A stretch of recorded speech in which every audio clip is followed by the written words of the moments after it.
Oh my, this game is so calm and soothing. Plus, the main character is so adorable. Just sit up. Wait, what was that? Just sit up. Okay, I guess I don't want to anger you. Sit.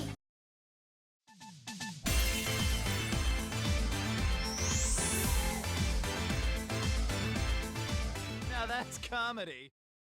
Oh boy, where to begin? Well, how about that I've been wanting to talk about this for an extremely long time. One of my favorite games, and how its publishing company doesn't seem to know what it is anymore. Ah yes, The Forgotten Child, along with this thing. But first, I have to say, I'm probably not the best one to talk about horror games, because I never played them and I'm just watching Let's Plays while hiding in the comment section, but I am aware of a little game called Silent Hill. It was alright, but after its success, what if I told you that while the franchise was gobbled up and spit out by a bunch of different companies, the original team set about to create a brand new IP for Sony's PlayStation Vita that involved a blonde anime girl and her ability to manipulate gravity, and also get manipulated by these rude townspeople. I swear everyone in this universe is so mean, and I love it, mostly because our adorable protagonist never gives up. And so we have Gravity Rush on the Vita, also remastered on the PlayStation 4, because the developers realized no one bought this damn thing, and yet I bought it twice. Why? Well, you'll soon see. This is a game like no other, with gameplay not seen before, characters so unique, and aesthetic so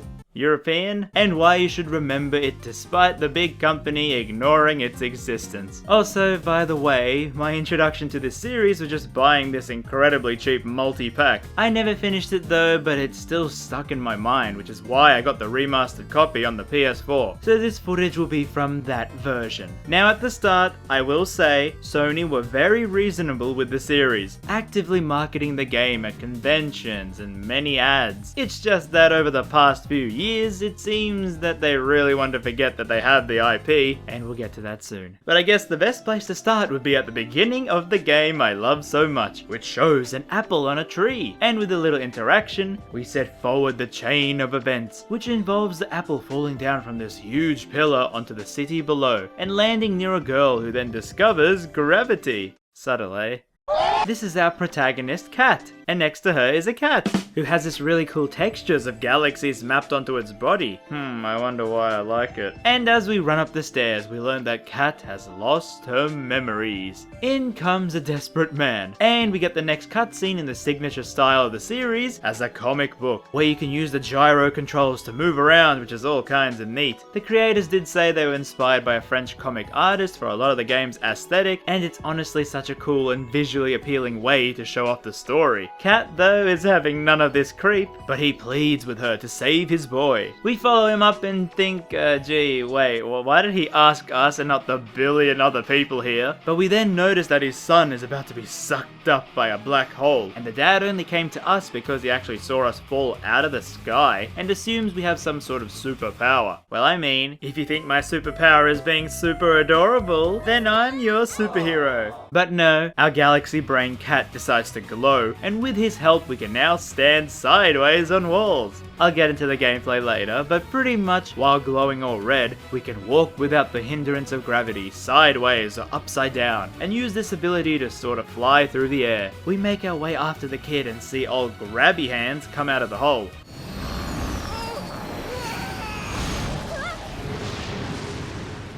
Well, is that policeman?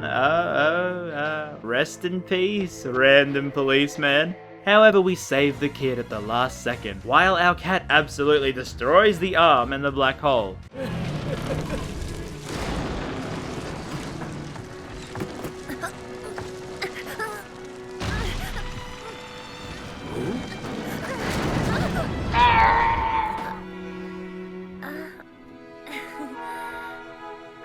Go up, go up, go up. Go up, go up, go. Did I mention how mean all these townspeople are? So yeah, we have to run away because the two demand us to get their house back. Cat then comes across a door and breaks it down.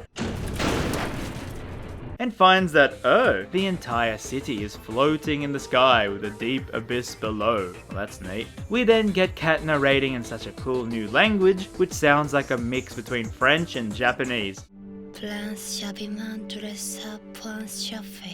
She then decides to call her cat Dusty.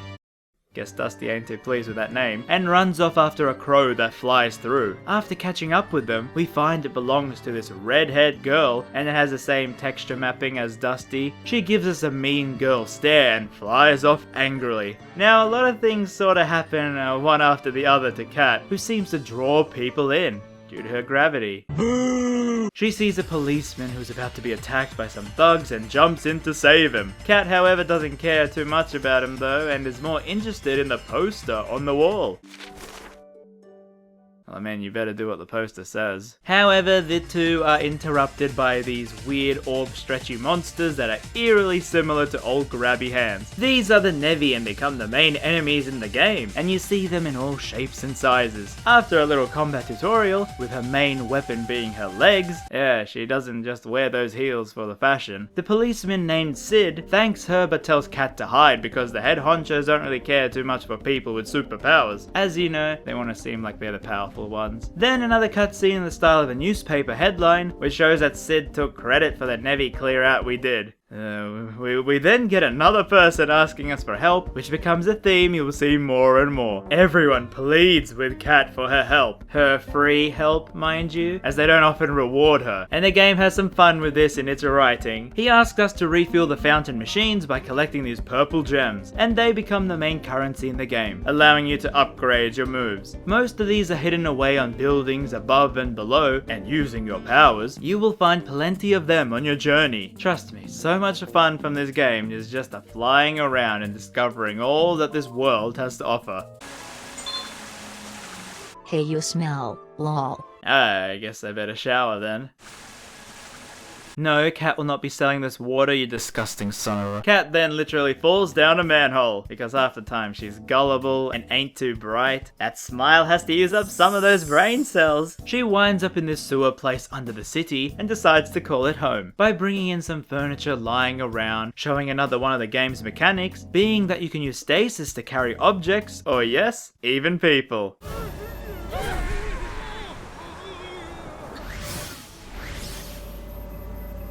I guess this is revenge for all the mean townspeople, eh? City! After that little incident, Kat finds Sid, who ended up getting promoted to this special detective force, all because he took credit for our work. He again asked us for help with another issue, and with a walkie-talkie, has us sneak to the top of this building. Once there, he tells us that this master criminal named Alias is planning to steal the Sacred City Gem, which is out in the open for some reason. And so, before that happens, we should sneak in and swap the real gem with the fake one he made. So while Sid distracts the guards, we go and do that. He then tells us to meet and hand over the real gem when all of a sudden...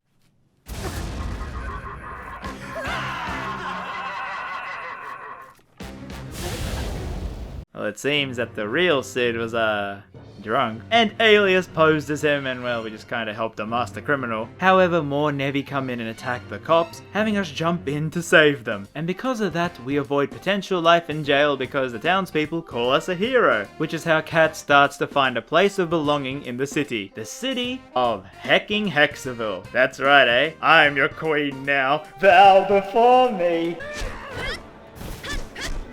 And our first decree as queen is to visit the fortune teller, who might be able to inform us on our lost memories. But she's got a ventriloquist dummy. Same here, Kat, same here. The doll says we will meet a man who will change our destiny. And through some shenanigans, including losing our powers whenever Dusty runs away, meaning we have to sprint for our life, we fall down a pipe, to fall up into a poor man's home, who,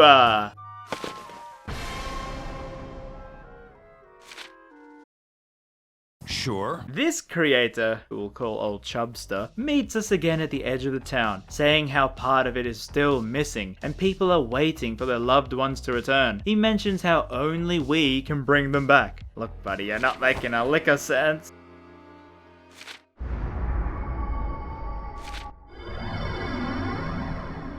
So, into the old man we go, and arrive in this alternate reality place, where Chubster tells us through no uncertain terms that we should follow the flowers to bring this part of the town back home. Now, I guess this would be a good place to talk about the actual gameplay, because these areas often work as tutorials on some new mechanic that Kat will learn. So over here you have this blue circle, and it depletes when you press R1 to hover. Pressing it again will have Kat fly forward, the button again stops you right there, and L1 cancels your gravity shift. This is pretty much all you need to traverse the worlds. However, if you run out of the blue bar, you will fall, and after a few seconds it recharges. Gathering these blue crystals while in the air refills it, or you can just fall a bit and wait to travel again. With these purple gems though, you can buy upgrades to make this cooldown shorter. Now as to how you defeat the Nevi, well, it's simple. You spam square to attack and R2 to dodge. You can do more damage though if you hover then press square, and Kat will auto target to the nearest one with a flying kick. However, this move is incredibly janky, and oftentimes I would just straight up miss the enemy as they would move over a little to the side, and Kat has the turning of a giant blonde rhino. I guess that's one complaint I see time and time again with this game. The controls can be quite hard to get a hang of, especially with the kicking combat, which is then why the next ability is the best one, at least for me, because you know that stasis thing I mentioned earlier? So long, Bowser. Oh yeah, you can use it to pick up objects in battle to then fling at the enemies, and with so many objects lying around, most of the time, this is honestly the best way to defeat enemies if you don't want to damage your amazing high heals. And lastly, you get this special move when this gem appears. Pressing triangle with a directional stick will do a super powered move. I would save these for bosses or groups of enemies if possible. Now that being said, the main appeal of this gameplay, at least for me, is flying around the world, as it's so calming and soothing, flying as free as a bird. Well, until you empty the meter. So with that, we continue on with the old creator's request and reach the train station. Here, an octopus-looking Nevi comes in with our first boss battle. It's pretty much just like a normal Nevi with a hidden core and a huge health bar, and when that bar is low, you press triangle for a cinematic anime-style flashy move to remove said core. After this, the station appears back in Heckingville and reconnects with the main city. So yeah, these people were just like Thanos snapped out of here until we showed up. However, celebrations are cut short when the redhead girl comes in looking incredibly angry at us. Yep, incredibly angry. She is all up in our face, and Chubster comes in and is like, "Ladies, don't worry, there's plenty of me to go around." Kat, however, acts like a cat and runs away from there, scared that the mean girl seems to have it out for her. Also, by the way, her name is Raven because her pet is a crow. Get it? Well, at least we always land on our feet like a cat. So here is where I'll mention the game actually has a few side quests, and some of these actually allow for some clothing changes, which is free in the remastered versions but paid DLC on the Vita. Other quests include repairing parts of towns with gems, or these time trials flying through rings. Now with the train station back, we can travel to the next connected town area, which has a more nightlife style aesthetic. Also, I want to point out, you technically can fly between the towns after taking the scenic route, but once you find a manhole cover, that can be a fast travel point for Kat. Anyway, I would say this new area is my favorite in the game, with the jazzy music and untextured wonders of the world. Nice. Kat then does some window shopping till she gets knocked out by Ron Weasley. He says he's happy to meet us, the great gravity shifter. And he's not happy in the romantic sense, because his friend Hermione has gone missing. Kat, however, accepts the quest because she's a hopeless romantic. And through some dress-up sleuthing, we find her in this abandoned dorm, where it seems like she made friends with a Nevi, who proceeds to consume her and I think I have to remind you that these people made the Silent Hills games. I mean, the concept art, the Nevi were meant to have eyeballs. So we chase and beat up the monster, reuniting Ron and Hermione, while realizing that the Nevi was only trying to protect her. Just something to keep in mind. However, old Chubster comes in and is like, "Well, it's 6 PM. Looks like it's time for you to save another part of the city." Sure, I guess so. Now, this place is really hot, but good thing we learnt another ability. By pressing both L2 and R2, we can surf off our way around, which also becomes one of my favorite ways to travel. I also want to point out here that the Vita doesn't actually have those buttons, because back there, you have to use your fingers on the touchscreens to do it. And this is actually where I stopped playing it because I just really don't like games that force me to use touch controls. Thank goodness for these magical buttons. So we make it to the end, but find that Raven has taken care of the boss, and well, I guess she's the boss now. After a pretty easy fight, we defeat her, she flees, and the new part of town comes back safely. Well, then we get on top of the next train and make it to the next zone, an industrial looking area. We do some more police work with Sid, when Alias suddenly tries to steal the gem from this side of town. But we ain't having none of that. So he turns into a Dragon Nevi hybrid, and also revealing that he can control all the Nevi. Great. Just great. So after a while, we beat him by crushing him into a trash compactor. I'm sure he's fine. Sid then terrorizes Kat at her home to tell her that people everywhere are calling her a hero, a true gravity queen. I knew that Fedora was there for a reason. And our next job is to bring the final part of the missing towns back. But Dusty, being a cat, eats some poisonous looking cookies laying on the ground and is sick in the alternate world. Or i.e., this is a gameplay mechanic to limit our powers to make it harder for us to defeat enemies. For a game that makes it so fun to fly around. Well, it ain't fun when they take those powers away. At least Cat learns how to create a black hole. But even with these limited powers, don't worry, there are some rocks, and you know what that means? It's stasis time, boys! We defeat the boss and bring the last part back. But oh no, it seems like the boss made it back with us into the real world. Kat tries her hardest, but luckily for us, the Empire, I mean military police, come in and help us defeat them. This then totally not evil looking guy asks us to join his force. But like, we would have to take orders from him, and that doesn't fly with Cat Lady as she is a free spirit. Alrighty, so on to the next area, which is the main center of the entire land, where we find a woman who needs our help, as she dropped a letter her boyfriend gave her before he disappeared. And well, I mean, it looks harmless, so down we go. But the further we fall, the more isolated and eerie it feels, with the music cutting off and only the howling wind around our ears. I don't think we're in Kansas no more, Dusty. We do, however, find a tunnel that leads us into the giant pillar. Inside, it removes our gravity power, leading to some, free falling. Raven, from out of nowhere, tries to stop us from going lower. But Raven, please, we need to find that letter. It's very important.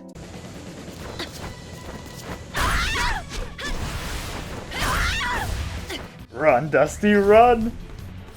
We make it out and see this dark, red, swirling sea at the bottom. Raven looks horrified when all of a sudden, part of it grabs out and hits our platform, sending us tumbling down. Cat wakes up in a cage with little kids jumping around. This definitely ain't Kansas, Dusty. Wait, where's Dusty gone? Ah, no. Well, yeah, we're in a Lord of the Flies situation, because it seems we have stumbled upon some lost kids. The leader has this raven-looking mask, and demands to know where we are from. But we are like, wait, you're kids. Stop bossing me around! He tells this girl Cyanea to monitor us, and well, she decides to sleep. Guess it's time to make our escape, and we run through to find the leader, but before we can talk to him, a giant Nevi comes out to attack Cyanea. But thankfully, Dusty conveniently appears, seems to be a running theme in this game, and we defeat the Nevi to save the kids. So over the course of the game, there were these rumors and stories that this school bus had tragically went over the edge with all these kids, and well, that was years ago. But here are all the kids, still tiny, and the leader here has been trying to protect the kids for years from this Nevi attacks, and just has to watch each day as the sea rises slowly. The darkness. Cat is like, don't worry, you will all be saved. But he mentions how his sister Satya was with the group, but went missing, so not all of them can ever be saved. Wait, why does she look familiar? Oh, no time for that. The Nevi are back with this giant eel-like monster. Kat tells the kids to run while she tries to defeat it. However, each time it keeps regrowing its core. Raven then appears out of nowhere and is like, fine, truce, let's take it down together. And so we go and do that. The Nevi, however, keeps regrowing its core, but it does seem like we did enough to scare it away. Kat tells Raven we should go up for help, but Raven angrily says no one cares. I will have to do it all myself with this arc. Okay then. Cyanea, however, seems to have run off, which I don't know how that's possible since she can't fly, but we find her and she tells us to awaken our third eye, that the power to save the children lies deep within us. Wait, weren't you just a sleepy little kid a few minutes ago? We then get transported to what looks like a dev testing room, and Cyanea says that she's a creator herself, who made this world from our subconscious. Wait, I thought old Chubster was the creator? Oh great, now there are two of you. We make our way through some puzzles, which has us doing some light platforming to reaching a figure who looks eerily like us. Cyanea overhead keeps telling us ominous things, and we find ourselves frozen and chained up. Kat turns around and runs to a huge castle, where inside we see that figure again, and she turns around, revealing herself to Kat, who is so shocked she snaps back to reality. Oh, there goes gravity. However, the crazed Cyanea says she is just her guardian. The real Cyanea is the kid who sleeps, and Kat is like, She tells us that we can now open the Ark with Raven and use it to save the children. Also, by the way, little gamer hint. After this, don't go back, but fly around collecting all the chunky purple gems. It's a great way to get a bunch of them for leveling up. Kat brings the now docile Cyanea back and tells Raven, oh, don't worry, I know how to open the Ark. And whoops, there she goes, awakening old chicken's spaceship. Yeah, I don't know what else to call it. However, before we can leave, the eel thing comes back and we have to defeat it while Raven powers up the ship. Kat awakens her new powers, which are very panther-like. What? And together with Raven, they power the rocket up. Oh, but just because it has a chicken, don't think it's any old rocket, because it can travel through dimensions. Yeah, just roll with it. Raven then reveals the obvious secret that she was Satya, and why she tried to stop us from bringing the other parts of the town back. This was because the town's alderman, Danelika, said he would form a search party for the kids if she kept those missing parts of town, well, missing. However, the eel thing never said bye to us, and clings onto the Ark, shaking it violently, flinging us out the side, and the ship with Raven the other way. Kat now awakens back near the bottom outside the pillar, with no one else around, heads up to hecking Hexenville, but while we do that, she hears a male voice, where she then finds a man who somehow fell down here. He is desperately looking for something, and we as usual help him out. The item turns out to be the letter we were searching for all along. He says that he's thankful the letter will now be safe with us and reach the girl and departs from this world. Yeah. I don't think a normal human could have survived a fall from this height, so yeah, let's just get the letter back quickly to her before he haunts us. However, when we get back, we find the place deserted, menacing photos up everywhere of Danelika, with videos showing that he is now the supreme evil leader. What the heck happened while we were gone? But good old Eel still wants to say bye to us and comes over. However, the military easily destroy it, with this mecha girl hybrid acting as an artificial gravity user, making short work of him. She takes us back to Definitely Not Evil General, who was like, hey, long time no see. By the way, it's been a year. Yep. A whole year. Guess traveling sideways in a time tunnel ain't always the best, eh? So in our absence, to fight the Nevi, they built this weapon to help take care of them, a machine-human hybrid. Once again, he asked us to join him, but we are like, buddy, chill, it's been a year, let me readjust first. Well, wandering the streets, we meet Sid again, who is now forced into the military, and we find out from others that people ain't too happy with this new regime, with citizens mysteriously vanishing. And the girl with the letter, well,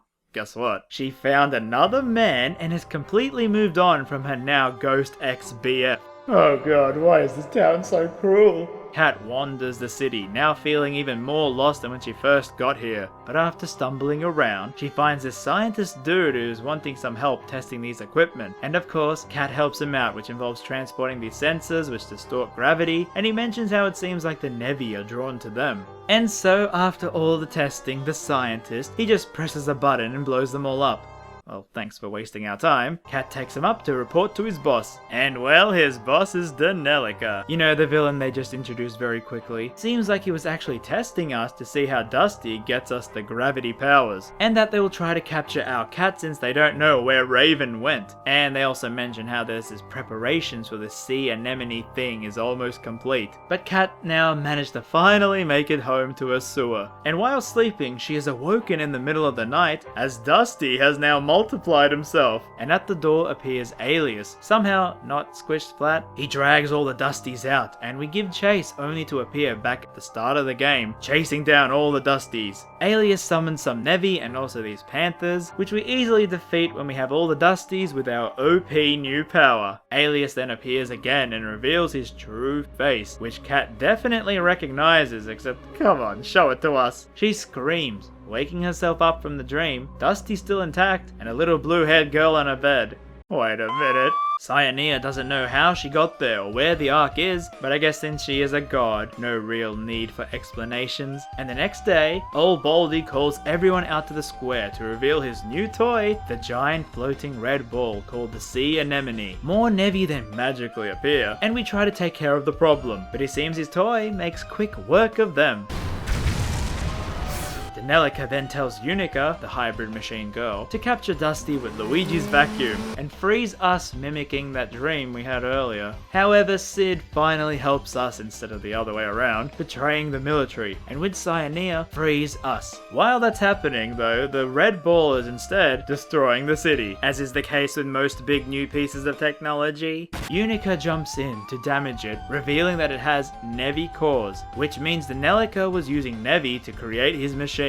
And while we struggle to defeat it, Chubster comes in and is like, "Cat, please attack my exposed hole." We do so, and out pops the Ark and Raven. Sure. Danganronpa says, okay, fine, looks like this machine was a bad idea, and initiates a self-destruct, which would also destroy half of the city. Cat, Raven, and Unica ain't having none of that, and all work together to finally halt it by throwing it up into the sky, blowing it up, which also is conveniently where the scientist and Danganronpa were standing. Nice, 3 baddies and 1 stone.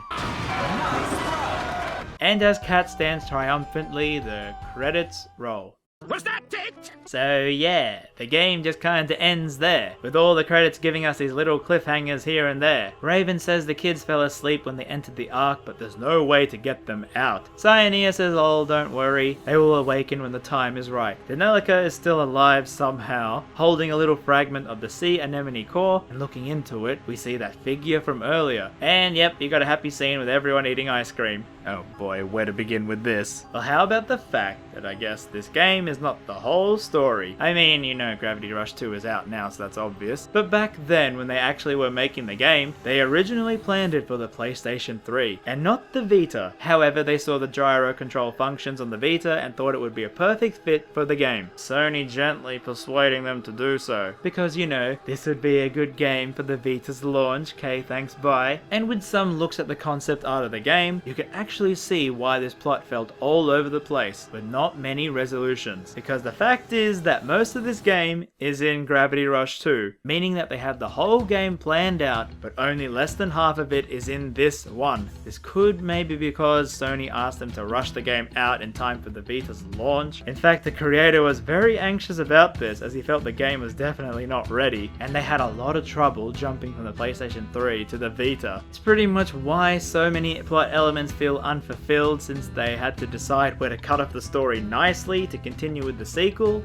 Sounds like a certain YouTuber who struggles to know when to cut his videos up for future parts. It's kind of why they even made the remaster, to try and get people to play the game before the second one, because you really need to. But oh lordy, looking at those sales. You can sort of see why Sony really isn't keen on the series. I mean, for one, did you know, in a rare twist, you can buy this remaster physically in Europe but not in the USA? And also there's this, despite the numerous fan requests, Sony has not once, at the time of this recording, put this game out for free for the month on PlayStation Plus. You know, a way that would help generate buzz for the second game. Okay, I know what some of you are thinking right now. This is still pretty dark stuff. But Sony has not really done this game bad, have they? I mean, they did promote it originally. Well, Sonny Jimbo Timmy, whenever I make my video on the sequel, you'll see. Oh, you will see. But back to this game. It's kinda weird because overall, concept-wise, this is an absolutely amazing game with unique story ideas, an amazing protagonist who is always helping others, always cheerful even when life throws her so many curveballs, a very unique take on the superhero formula. But as you probably have seen from this video, a lot of the plot just felt really clumsy as things just appeared conveniently, a villain that just showed up out of nowhere, the story taking so many twists and turns, and if you didn't know the development, I can understand why you would review it badly as some publications did. That plus the controls and camera really being hard to get into for some people. But what I can say is that if you can get past the few inconveniences, you will find one of the most charming games out there. Cat is such a cheerful personality, and the actual gameplay of flying around is so soothing. Plus the whole concept, the music, the fact that they made a new language for the game. It feels like the creators were given all the leeway to be as creative as they could with this game. But the fact that this was meant to be a PS3 game, the confusing rush story, I mean it is a short game, and the unsatisfactory cut-off ending kinda meant that this game is still a sorta niche thing. That being said, I highly recommend you get this game. It's such a unique concept, I guarantee you won't ever get something like this again. Well, until the sequel, which might be one of my all-time favorite games. Also, please don't report Chubster to the police. He's honestly a nice guy with a very hungry hole. Trojan, RamZaes, Magnum, Chic!